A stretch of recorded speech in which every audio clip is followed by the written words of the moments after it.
How's it going, everyone? In today's video, I'll show you the best settings for your U2424H Dell monitor. So of course, the first thing that you want to do is to just head over to the advanced display setting on your Windows, and from there you simply want to change this into the highest refresh rate possible. So if 144/165/240 is supported, just go ahead and select it, and it will make your experience a lot smoother. From there, let's head over to the OSD controls. So most likely it's going to be below your monitor, beside it, or if your monitor has a remote, you can just tap on it, and now we can apply the following settings. So I recommend this settings right here. Basically, for refresh rate, you want to use the highest one. In our specific model, it's going to be 120 Hz.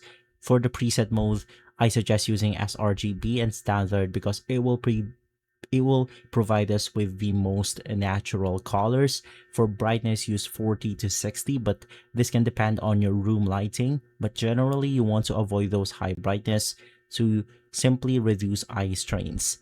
Now for contrast, use 75. The color temperature is going to be 6500K and warm. And for the comfort view plus, you want to turn this on. It's better for eye comfort.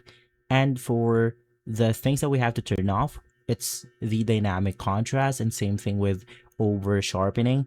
In some of the cases, it's not going to look a lot better when we turn these options on, and basically from there we are good to go. And so guys, if this video has been helpful, leave a like, subscribe, and follow us for more videos like this. Thanks for watching.